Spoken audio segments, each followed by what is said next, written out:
is up, guys? Welcome back to the V1 Simulations channel. I hope you guys are just as excited as I am to get started in our Corporate Pilot Professional series. Now, I don't want you guys to think that this is going to be just your basic tutorial how to get in the airplane, start it up, take off, land, shut it down. We're not going to be doing that. Yes, we will be doing that, but at a much more comprehensive level. Yes, I'm a real-world airline pilot and I fly that in my day-to-day life. However, back before when I was just getting started in aviation, being a corporate pilot was something I did. I flew for a Part 91 outfit. Basically what that means is you have an owner of an airplane or two owners on an airplane and they say, here's the keys to my jet. I want to go here, here, and here. You are now tasked with the responsibility, weather, flight planning, rental cars, everything, to have the best possible service for your owner. Now, what I'm trying to do on this video series for you guys is to encapsulate that true corporate pilot feeling to your home desktop flight simulator. So I hope you guys are excited. I'm super excited for this. I think we truly appreciate our aircraft in X-Plane the more we know about them, and the levels of depth that we understand certain modules and certain operations will greatly enhance our experience in flying in our day-to-day sim life. So with that being said, let's go ahead and start right with some of the options that I have, and we'll move on from there. Like I said before, this is the Coronado Citation 2550.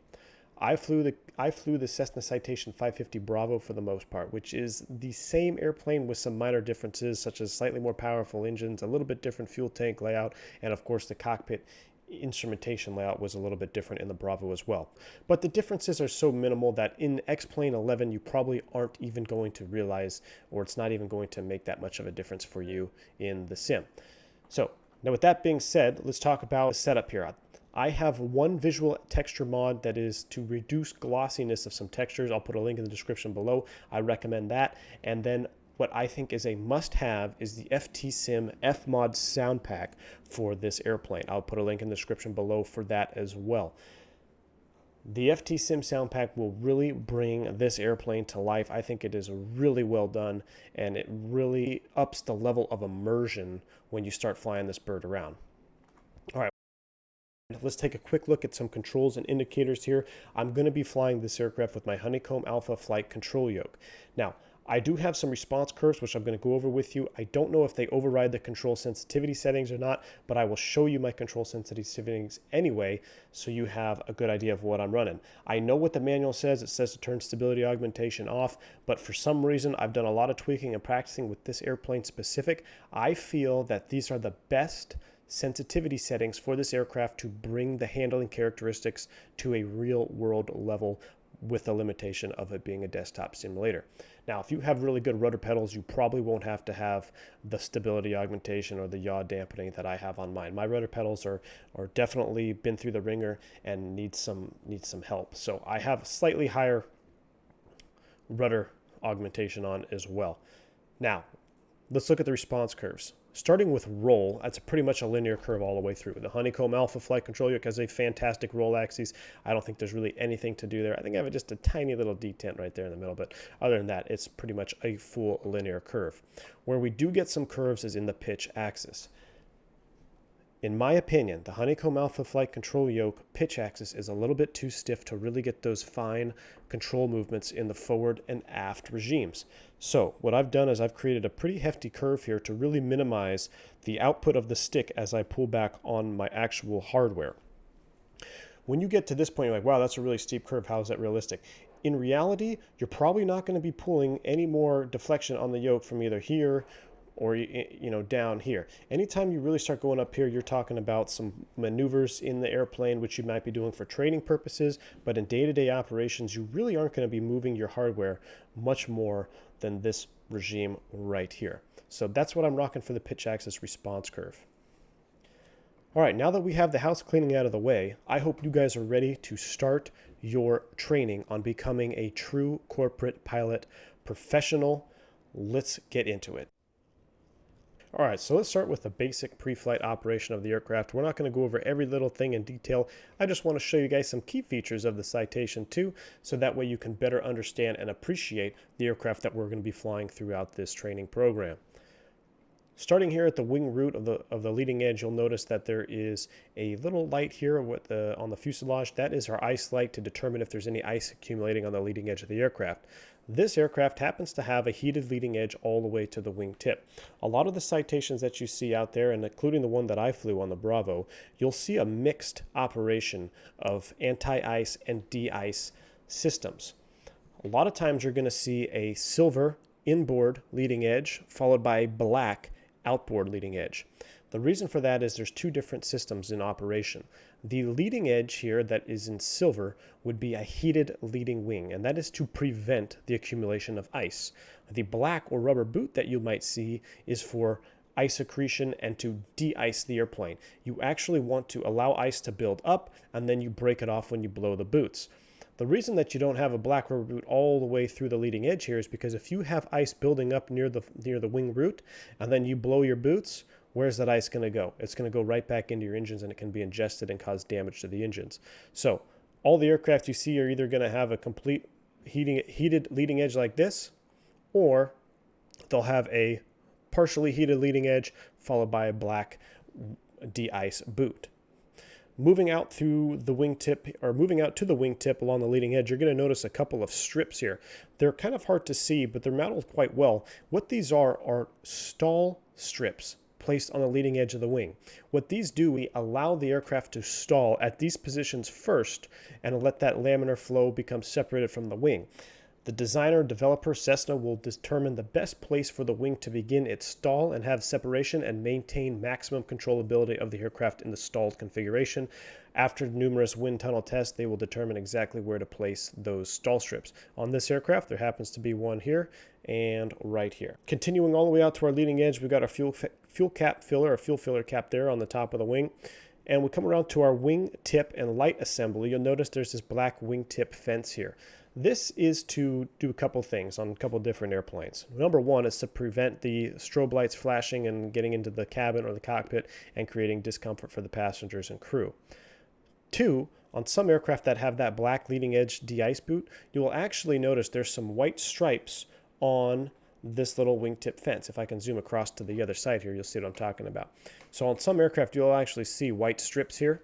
And what that helps the crew identify is how much, or if there is any ice accumulating on the leading edge and when they should blow the boots. Because if this was a boot, you'd have to wait for ice to build up before you could activate your de-ice system and shed that ice. Continuing past the wingtip now, we see our lights that they're all in the, we would make sure that they're all in good working order. We've got our we've got our static wicks there, make sure they're all in place. Do a little check of the aileron. Here's our autopilot trim tab for the ailerons as well, roll trim tabs. We'll move all the way to the left engine nacelle, and you're going to see I've got the ground power cart here connected to the aircraft. Ground power does connect under the left engine here. We'll refer to this back when we do some ground power starts, and we'll explain why we start our engines because of this situation. However, no Citation pilot is a true Citation pilot unless they've bunked their head here on this thrust reverser clamshell, because the bolt cargo door is going to be right here located under this engine. Now when you put in passengers' bags, you'll be loading up in there, turn around, boom, hit your head on this reverser clamshell, and it hurts. It's very hard, it's metal, does not feel good, but just thought I'd share that with you guys. A couple antennas along the bottom of the aircraft, make sure that they are in good working order. Come all the way around, position lights on the tail, rudder looks good, and then we would just have our basic pre-flight inspection, checking the tires, and if need be, sumping the fuel tanks to make sure that you don't have any contaminated fuel. As we make our way to the nose of the aircraft, we've got our two nose baggage compartments. When I flew the airplane, we normally put all of our bags up there, so the crew would put our flight bag or our suitcase for the trip or whatever up there, and all the passengers' bags would go in the back. So that's just kind of the brief overview of the exterior of the airplane. Let's now hop into the cockpit and start looking at the cockpit layout for the Citation 2.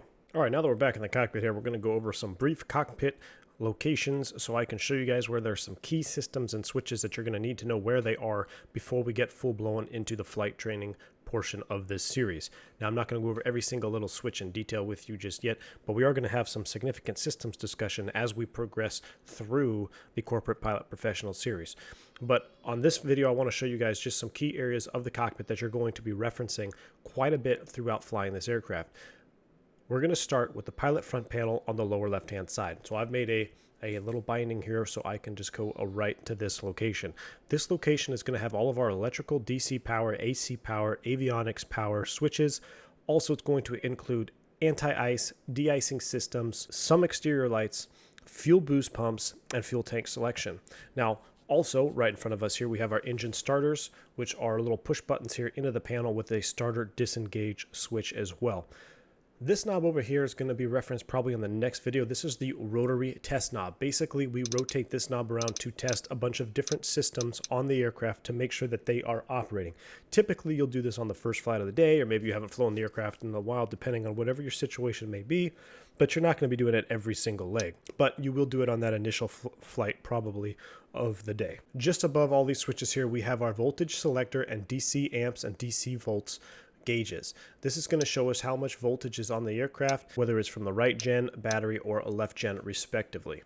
Backing away from the lower part of the pilot panel there, on the upper part of this cockpit panel, we can see we have our entire comm selection. This is where you're going to get your comm 1, comm 2 radios. All your marker volume and stuff is going to be over here.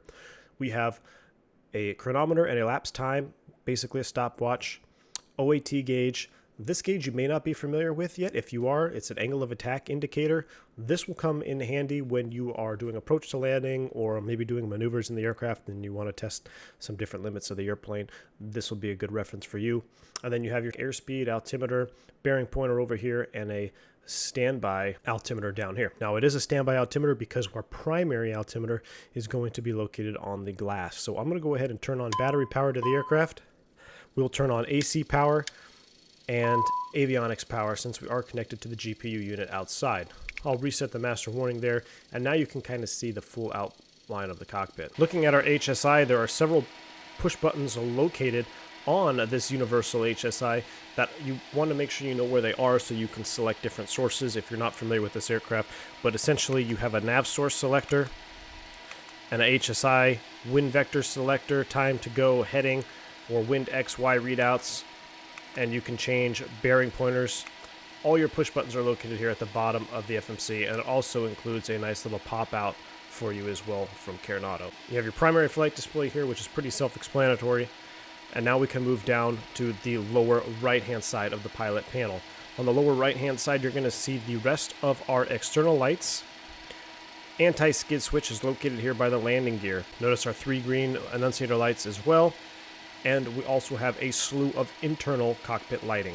Moving further to the right of the main panel in the cockpit, we're going to have more radio selection, ADF selection, transponder, TCAS, and in the middle, in front of the throttles, we're going to have our cabin pressurization system, temperature control systems, and even further to the right, we're going to have some air conditioning fans and evaporator switches. Oxygen supply to the crew members are also going to be located on the far right-hand side of the cockpit near the wall over here. The battery temperature gauge is something that's specific you're going to see here into the Citation model on the first officer side, just above the communication selection panel.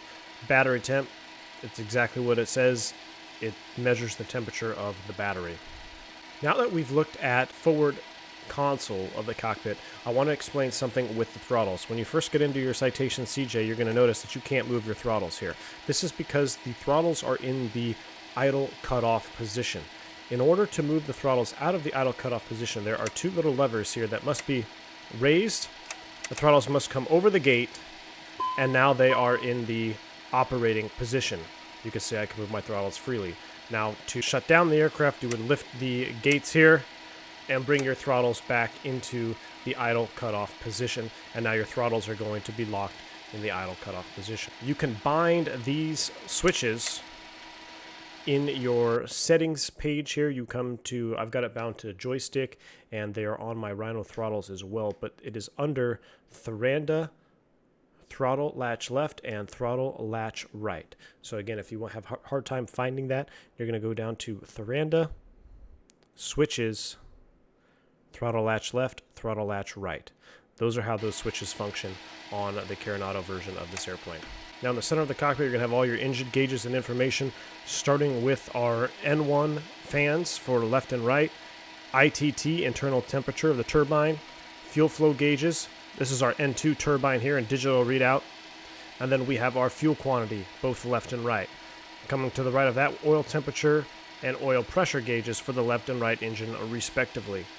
Below that is our master cautionary panel, and you'll have a set of lights here depicting caution statuses of the aircraft, which will be referred to throughout the course of our training.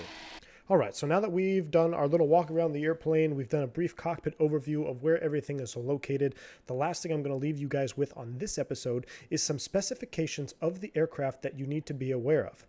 Going into an airport as a commercial airline pilot is a totally different ballgame. You're going to an airport where many airplanes have gone before. You're probably working for an airline, so you have your gate space, you have all your wingtip clearances, everything has already been laid out for you.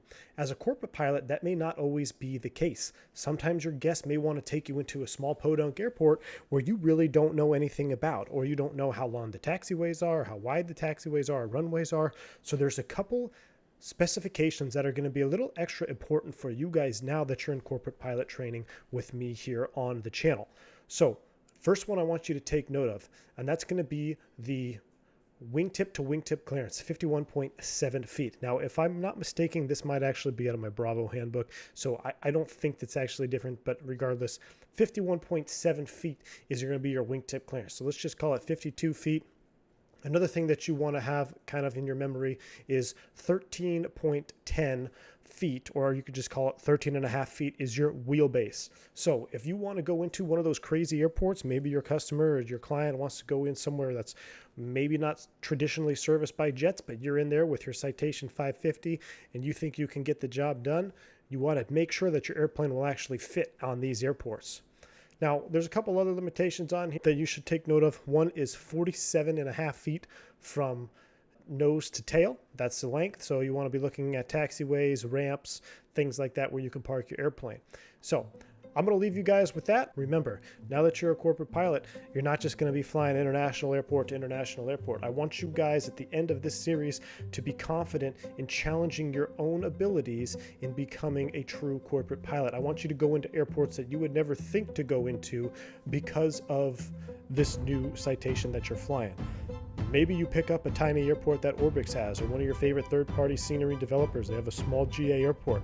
Pick it up, base your airplane out of there, go over the taxiway charts, go over the runway charts, make sure your plane will actually fit there. All right, so that's going to conclude the first episode here, just getting you used to the basic layout of the cockpit and kind of the walk around of the aircraft just to let you know what you're getting into. I hope you guys are ready for episode 2.